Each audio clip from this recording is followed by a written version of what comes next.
방금 영상을 보셨죠, 그죠? 영상을 보시면서 원주민 말살 정책이라고 하고 있는데 보이지 않는 가운데 그런 일들이 많이 일어나고 있습니다. 어떻게 보면 이 화이트 피플과 그다음에 컬러 피플이라고 그래야 되나요? 유색 인종들 이 사이에서 보이지 않는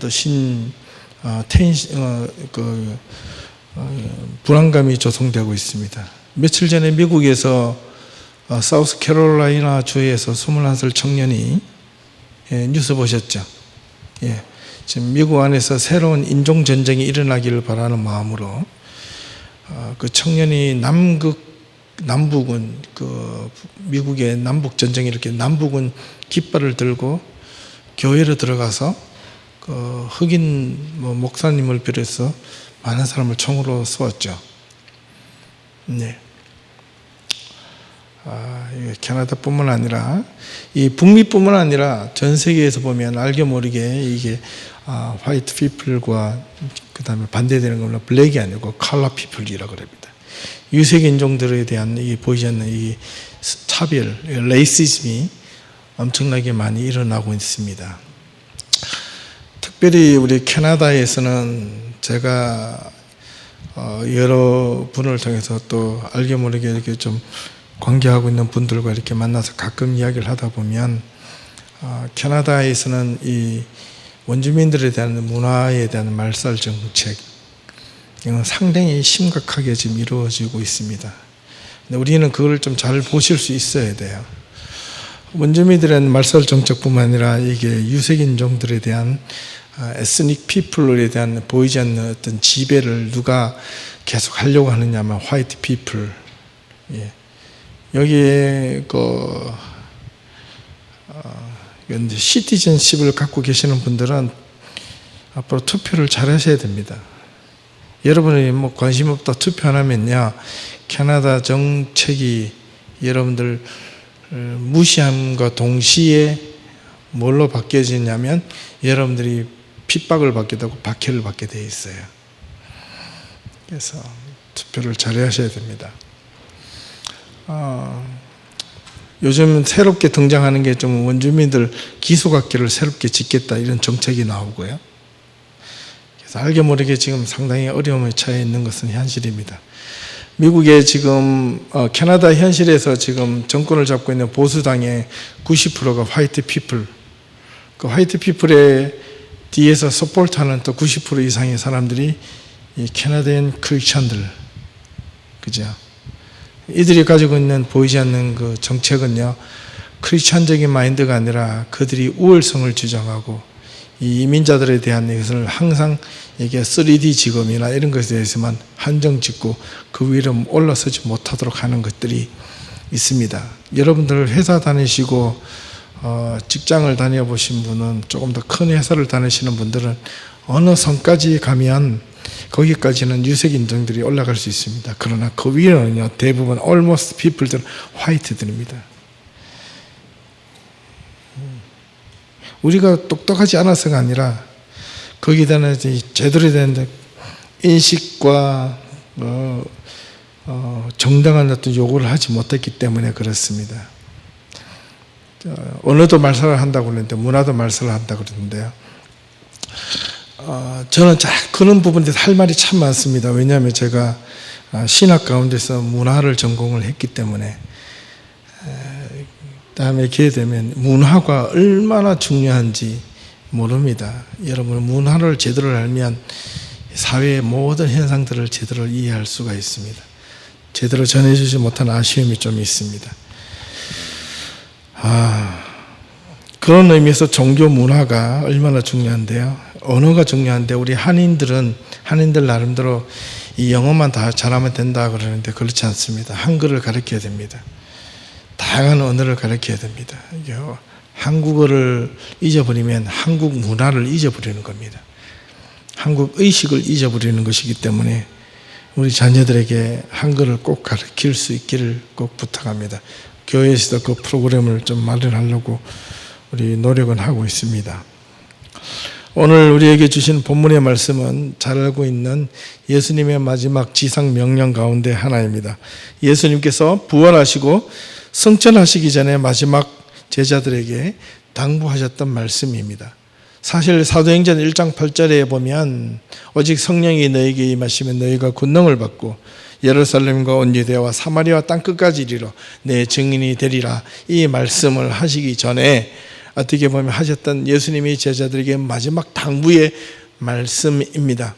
사실은 사도행전 1장 8절보다 이 마태복음 28장 18절에서 20절 내용이 훨씬 더 중요합니다. 왜 중요한지 우리가 한번 살펴보겠습니다. 저는 이 말씀만 읽으면 왠지 그 말씀을 들을 때 두 가지 마음이 동시에 듭니다. 한편으로는 두려운 마음이 들고 다른 한편으로는 흥분이 될 정도로 기대감이 있습니다. 왜냐하면 이 말을 들은 예수님의 제자된 입장에서 생각해 보면 그렇다는 겁니다. 첫 번째, 예수님께서 왜 이런 말씀을 하실까? 이게 참 중요합니다. 말씀을 안 읽었네요. 그죠? 깜빡 잊어버리고. 어이구. 마태복음 28장 18절에 20절 같이 한번 읽겠습니다. 그럼 다시 한번 더. 전체 우리가 몇 절 안 되니까 한번 읽어보겠습니다. 훨씬 좋겠습니다. 마태복음 18장 20절까지입니다. 시작. 예수께서 나와 말씀하여 이르시되 하늘과 땅의 모든 권세를 내게 주셨으니 그러므로 너희는 가서 모든 민족을 제자로 삼아 아버지와 아들과 성령의 이름으로 세례를 베풀고 내가 너희에게 분부한 모든 것을 가르쳐 지키게 하라. 볼지어다 내가 세상 끝날까지 너희와 항상 함께 있으리라 하시니라. 네, 이 말씀입니다.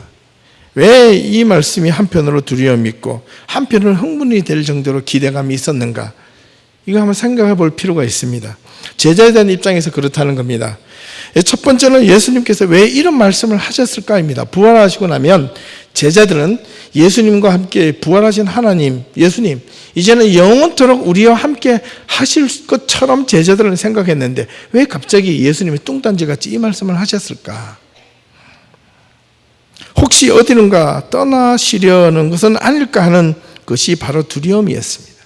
동시에 흥분이 될 정도로 기대감이 있는 것은 예수님께서 더 이상 제자들을 데리고 다니시면서 훈련만 시키시지 않고 이제 자기들을 보고 이 제자들을 보고 어디론가 이제 가라는 겁니다.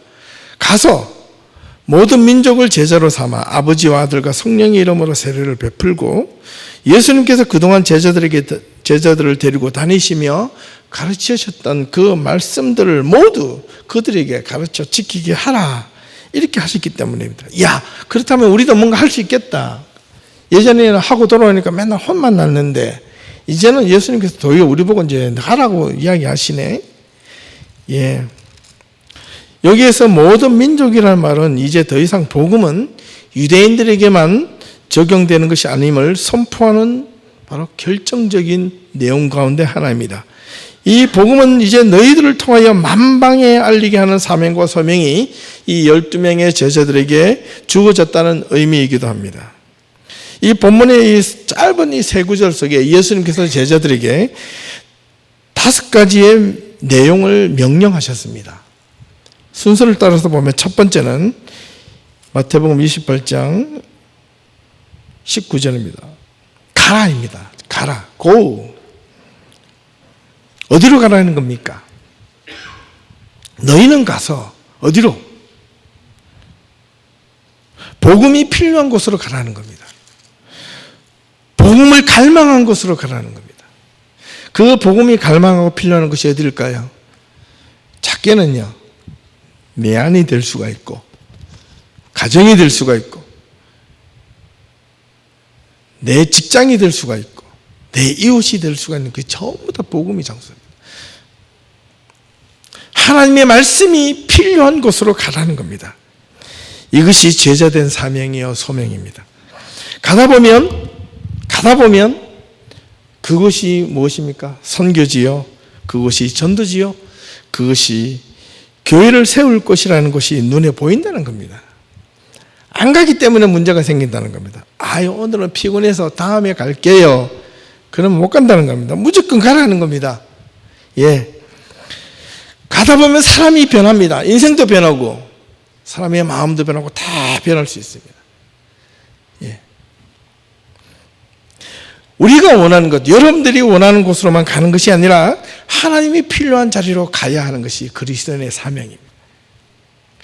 복음이 필요한 자리로 여러분이 가야 합니다. 하나님이 필요한 자리로 여러분이 가야 한다는 말입니다. 두 번째는 가서 뭘 하겠느냐? 모든 민족을 제자로 삼으라는 겁니다. 제자를 어떻게 삼아야 합니까? 사람의 제자를 삼는 것이 아니라 예수님의 제자를 삼아야 합니다.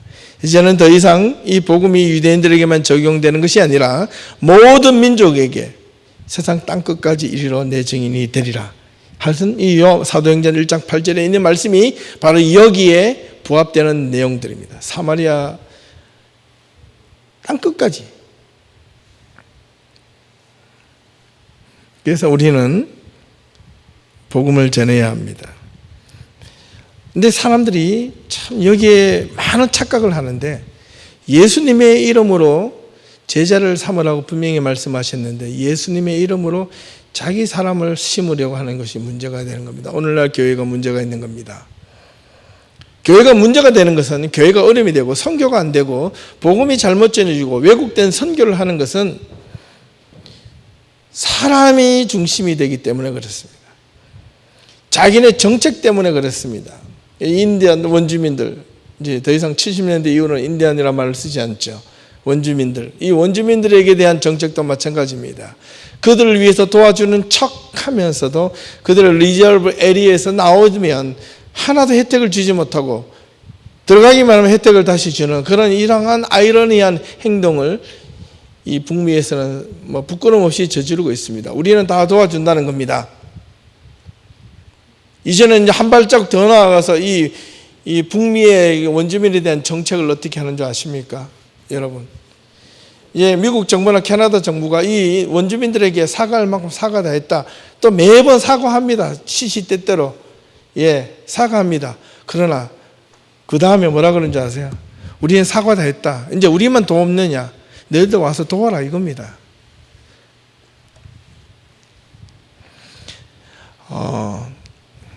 상처와 아픔은 어디에서 회복이 되고 치유가 될 수 있냐면 물질이나 외형에서 치유가 되지 않습니다. 뭐냐면 진심 어린 사과와 진심 어린 행동에서 상처는 치유될 수 있고 회복이 될 수가 있습니다.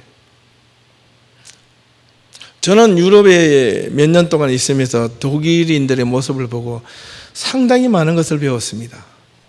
독일인들은 1차, 2차, 특히 2차 세계대전 때 수많은 유대인들을 죽이고 600만 명의 유대인들을 죽이고 자국민들도 남자들이 거의 한 200만 이상이 죽었습니다. 그럼에도 불구하고 독일인들은 독일 지금 현재 땅에서도 독일 사람들이 2차 세계대전 때 저질렀던 그 전쟁의 범죄를 잊지 않기 위해서 이 역사 교과서를 독일, 영국, 프랑스가 함께 초, 중, 고 역사 교과서를 같이 만들었습니다. 매년마다 그들을 향하여 전쟁 배상금도 물어줍니다. 최근에는 유대인들에 대해서 벌써 50년 이상이 되고 이제 잊을만 하는데도 불구하고 유명한 메르세데스 벤츠 회사에서 자기네들 부역을 시켰다는 것이 정확하게 보상이 안 됐다고 해서 한 200억 정도 이상을 그들에게 또 보상을 최근에 얼마 전에 또 해주었습니다. 이거는 참 많은 것을 배우고 지금도 독일 땅의 한 지역에서는 그들이 폭력과 야만을 저질렀던 포로 수용소를 그대로 보존하면서 우리의 후손들에게 정말로 그대로 가르쳐야 된다. 그런 역사의식을 가르쳐주고 있습니다. 저는 거기에서 정말로 많은 것을 배웠습니다. 오늘날 이 북미에서는 어떻습니까? 그런 역사의식이 있나요? 역사의식을 뭉거뜨리고 망가뜨리고 합리화시키려는 데 문제가 있습니다. 여러분 똑똑히 들으십시오. 한국의 근현대사의 역사도 동일합니다. 한국의 근현대사의 역사의 출발점이 바로 일본의 앞잡이들이 정권을 잡았고 일본의 앞잡이들이 정치를 하였고 일본의 앞잡이들이 독립을 하는 독립운동가들을 가족들을 다 죽였습니다.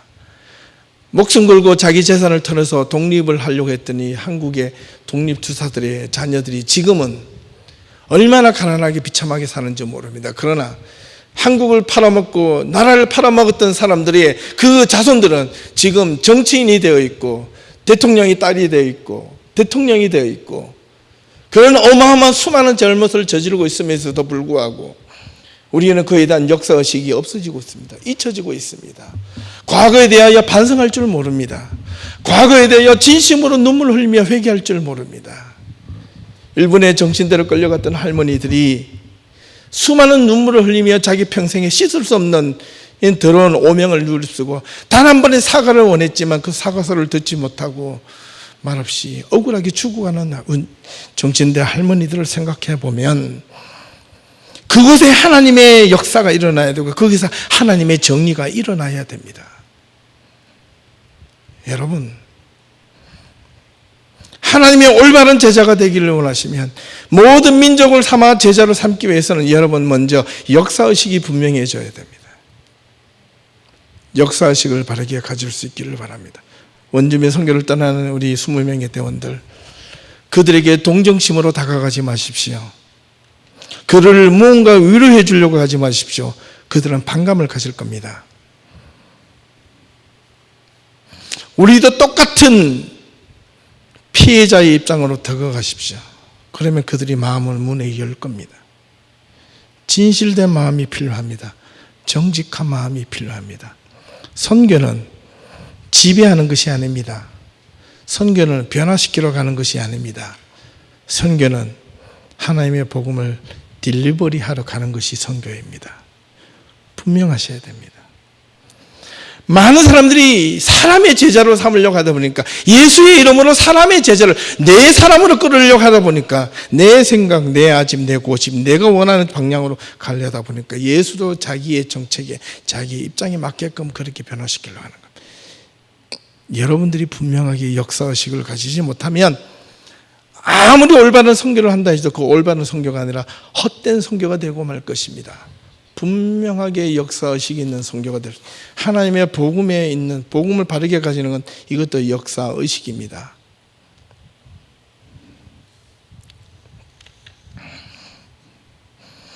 사람을 불러서 예수님을 믿게 만들고 예수님의 제자로 삼아야 한다는 말입니다. 이것이 선포입니다. 프로클레임. 예수님의 제자가 되었다는 것을 선포해야 됩니다.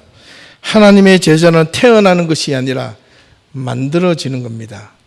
태어날 때부터 예수님의 제자가 되는 사람은 아무도 없습니다. 예수님께서 제자들을 부르시고 공생의 사역 동안 수많은 군중들이 예수님을 따라다녔지만 예수님께서 집중하여 그들을 부르시고 그들을 말씀하시고 먹이시고 함께 하시며 훈련해 하신 대상은 12명, 그들을 보고 우리는 제자라고 부릅니다. 예수님은 그들을 훈련시키셨습니다. 혹독하게 훈련을 시키셨습니다. 제자는 주님의 말씀으로 만들어져야 합니다. 사람으로 만들어지는 것이 아니라 만들어지는 과정을 우리는 연단이라고 부릅니다. 하나님의 사람으로 만들어지는 과정이 믿음의 훈련이요 제자된 사람으로서 온전히 해야 할 소명이자 사명이 아닐 수가 없습니다. 예수님도 세상에 여러 쓸모없는 사람들을 부르셔서 당신의 제자로 만드시기에 훈련시키셨습니다. 예수님의 제자들을 한번 보십시오. 변변한 사람이 제대로 있는가? 역사는 거기에서 바뀌어집니다. 하나님의 역사는 있는 자를 들어서 없게 만드는 것이 아니라 세상에서 부족한 자, 없는 자, 가난한 자, 병든 자를 통해서 하나님이 있는 자를 부끄럽게 만드시는 것이 하나님의 역사입니다. 우리 예담교회가 이 정신 하나만 굳건하게 가지고 있어도 이 교회가 무너지지 않습니다. 이 교회가 온전하게 건강하게 되어질 줄로 믿습니다. 여러분 이거 확신을 가지셔야 돼요. 여기에 훈련을 받으셔야 돼요. 여기에 집중을 하셔야 돼요. 여기에 목숨을 거셔야 돼요. 예수님께서 베드로를 부르셨을 때 어떻게 했나요? 주님, 저는 그물도 좀 하고 고기도 좀 더 잡아야 되고 아버지도 좀 이렇게 양육도 해야 되고 필요한데 예수님 좀 이따 갈게요. 안 그랬습니다. 오늘부터 사람을 낚는 어부가 되리라. 팔로우 미. 베드로는 자기가 있는 것을 내려놓고 그를 쫓았더라. 따랐더라. 즉시 복음에 대한 순종은 right now, 지금 바로 이 자리에서, 믿음에 대한 순종은 바로 이 자리에서 시작되는 겁니다. 하나님의 말씀에 대한 능력은 거기서 새롭게 태어나는 겁니다. 주님의 제자가 진정으로 되기 어려운 이유는 여러분들이 지금 쥐고 있는 것들, 눈에 보이는 것들, 하고 있는 것들 버리기 어려운 이유 때문에 있습니다. 가족을 버리기 어려웠던 자들, 가지고 있던 재산을 버릴 수 없었던 자들, 생계 문제로 고민하며 다시 그것을 지어야 했던 그런 사람들은 예수님을 따라오라고 했을 때 예수님을 버리고 자신의 것으로 되돌아갔습니다. 단적인 예로 부자 청년, 자신의 영생의 문제를 가지고 예수님께 몰래 찾아왔으나 예수님께서 그 사람이 가장 쥐고 있었던 재물을 포기하라고 말씀하셨을 때 근심하며 돌아갔다고 했습니다. 제자가 되는 문제는 내가 가지고 있는 것을 포기하느냐 포기하지 못하느냐 문제가 아니라 그 원래의 의미는 우선순위입니다. 우선순위. 본질적인 문제라는 겁니다. 본질적인 문제. 예수 믿는데 가족을 부릴 수 있나요? 직장을 안 다닐 수 있나요? 돈을 안 벌 수 있나요? 그러나 그것보다도 예수님이 먼저 본질적인 문제 앞에 서 있어야 된다는 것을 강조하고 있는 내용입니다.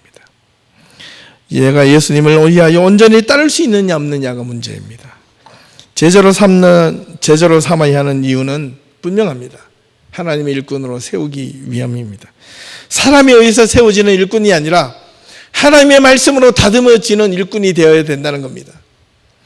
여기에 올인하고 여기에 목숨 걸고 여러분 말씀에 훈련받는데 집중하십니다.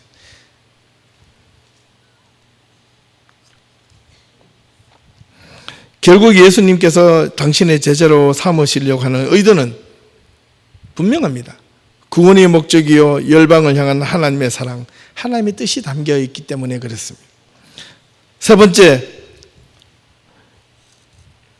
예수님께서 주셨던 우리에게 제자들에게 명령 세 번째는 아버지와 아들과 성령의 이름으로 세례를 주라고 했습니다. 무슨 말일까요? 거듭남을 선포하라는 겁니다. 가서 제자를 삼고 일단 너는 하나님의 사람이다 선포를 해버리라는 겁니다. 그 사람이 여전히 변화된 삶으로 안 살아도 너는 하나님의 사람이야 라고 선포를 해버리라는 겁니다. 여러분, 선교 가시는 여러분, 원주민 만날 때마다 선포하십시오. 너는 하나님의 사람이야 선포를 해버리세요. 근데 그게요, 우리가 가고 나서 다시 돌아와서 그 한마디가 그 사람을 뒷바뀔지 누가 압니까? 그죠? 너 하나님의 사람이야, 너 하나님으로 거듭난 사람이야 라고 듣거나 말거나 선포하시기 바랍니다. 만나는 사람마다 You was born again. You was born again. You are born again. You are born again. 선포해버리는 겁니다. 너는 다시 태어났다고. 다시 태어났다고. You are born again. You are born again. 그냥 막 선포를 하십시오. 듣거나 말거나. 근데 그게, 그 한마디가 우리가 돌아왔을 때 그들에게 메아리로 나와서 성령의 역사로 나와서 그들의 중심을 뒤바꿀지 누가 합니까?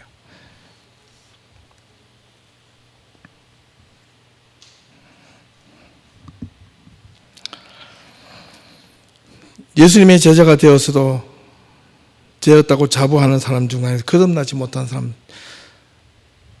경상도 사투리로 쎄 빛깔입니다. 이해되셨나요? 쎄쎄요. 이게 많다는 뜻입니다. 아시겠죠? 예수님을 믿어도 변화되지 못하는 사람에서 쎄 빛깔이라는 겁니다. 여러분,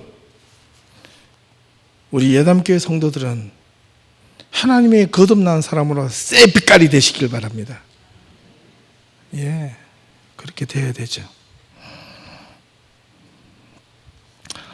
네 번째 예수님께서 말씀하셨던 것은 내가 분부한 모든 것을 어떻게 해요? 가르치라. 가르쳐야 됩니다. 왜 교회 안에서 말씀이 중요한지, 가르치는 것이 중요한지, 이거는요 끝을 강조해도 변함이 없습니다. 배우고 또 배우고도 끝이 없습니다. 하나님의 말씀은 여러분들 꼭 부탁합니다. 원주민 선교가 후반기에 성경 공부를 다시 시작할 텐데 말씀에 배우는 자리로 꼭 나오십시오. 그러면 새로운 경험하게 되고 변화됨을 경험하고 내 생각이 바뀌어야 됨을 경험할 줄로 믿습니다. 이 청년 리더들이, 예비 리더 교육받은 사람들이 4개월 동안 한 달, 2달이 고비입니다. 예, 이제 죽어요. 그때는요, 막 빠진 애들 막 나갈까 말까 결정 고민하는 애들이 많은데 2달을 참고 넘어갑니다. 그다음부터 탄력을 받았어요.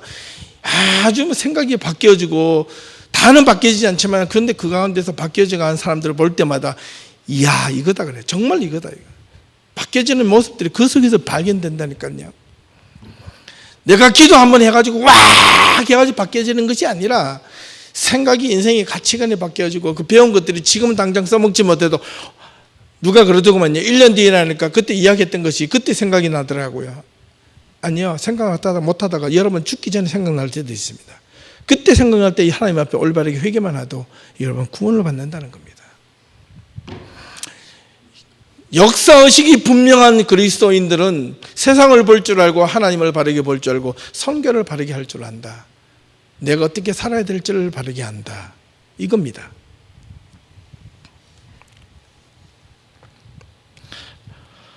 알고도 못 믿는 사람이 있고 알쏭달쏭하게 믿어서 믿음이 온전치 못하는 사람이 있습니다. 그래서 가르쳐야 한다는 겁니다. 확신을 가지고 배움이 있어야 삶이 바뀔 수 있기 때문에 그렇습니다. 그래야 하나님의 권능과 역사가 거기에서 일어납니다. 마지막 5번째는 가르쳐, 지키게 하라. 지키도록 만들어야 돼요. 배우기만 하는 것이 아니라 내가 삶의 현장에서, 투쟁에서 하나님의 말씀대로 살려고 노력하는, 몸부림치도록 옆에서 격려하고 훈련하고 가르쳐야 된다는 겁니다. 이것은 당연합니다. 말씀 가운데 말씀을 배운 것을 삶 속에서 적용하고 지키지 아니하면 무슨 소용이 있겠습니까?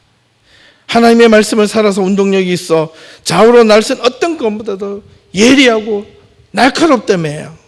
그러면 변화가 일어나야죠. 이것이 삶의 변화입니다. 예, 삶의 변화는 어디에서 일어나십니까? 어디에서 일어나죠? 먼저 마음의 인식, 깨달음에서 일어납니다. 그래, 그 다음에 회개, 용서를 구하고 그 다음에 행동입니다. 사람들은요, 행동을 하고 깨달음이 없는 사람들이 얼마나 많은지를 몰라요. 그러나 깨달음이 있고 회개하고 행동으로 옮겨지면 그 행동은 깨달으면서 얻어진 행동이기 때문에 좀처럼 바뀌어지지 않습니다. 이제 말씀을 마치고 싶습니다. 우리 예담교회가 3년 만에 다시 원주민 선교를 떠나는데 감사합니다. 저도 반심했습니다. 선교 파송식을 하였듯이 서로가 한 마음이 되어 서로를 먼저 진심으로 돌아볼 수 있기를 바랍니다. 여러분이 하는 선교가 아니라 하나님께서 여러분들을 통하여 쓰임받도록 허락하신 하나님께 먼저 감사를 드리십시오. 여러분의 몸과 발과 손과 생각을 하나님 앞에 온전하게 내어드리십시오. 그리고 맡기십시오. 생각까지 맡기십시오. 그리고 생각을 하라는 겁니다. 하나님이 그러면 여러분과 반드시 함께 하실 것입니다. 여러분은 이제 가서 주님의 복음의 지상 명령대로 가라고 하시기에 가는 자가 되기를 바랍니다. 오늘 주신 말씀대로 그리고 그들에게 제자로 선포를 할 수 있기를 바랍니다. You are born again. 선포를 하시기, 듣든 말든 선포하십시오. 그리고 기회가 되면 가르치고 변화된 한 사람 한 사람을 붙잡아서 네가 다시 새롭게 희망을 얻을 수 있다고 그들에게 희망을 전해주고 돌아올 수 있기를 부탁합니다. 주님께서 여러분들과 함께 하시길 것입니다. 하나님의 제자임을, 예수님의 제자임을 선포하시고 그들에게 거듭남을 여러분들의 모습을 통하여 보여주시기를 부탁합니다. 주님의 말씀을 몸으로 말씀으로 가르치고 우리가 선교를 마치고 돌아와도 그들의 삶이 계속해서 점진적으로 변화되어 가는 모습들을 이곳에서 들을 수 있기를 바랍니다. 그렇다고 우리가 인위적으로 해서는 안 됩니다. 할 수 있는 만큼 최선을 다하고 돌아오시기 바랍니다. 주님께서 말씀하셨습니다. 마지막 9절입니다. 볼지어다 내가 세상 끝날까지 너희와 항상 함께 있으리라. 5가지를 시행하면 볼지어다 내가 세상 끝날까지 너희와 항상 함께 있겠다고 말씀하시고 선포하셨습니다. 이 말씀을 믿을 수 있기를 바랍니다. 떠나는 성교대원뿐만 아니라 남아있는 우리 예담교회 모든 성도들도 이 5가지의 말씀 앞에, 명령 앞에 순종할 수 있기를 바랍니다.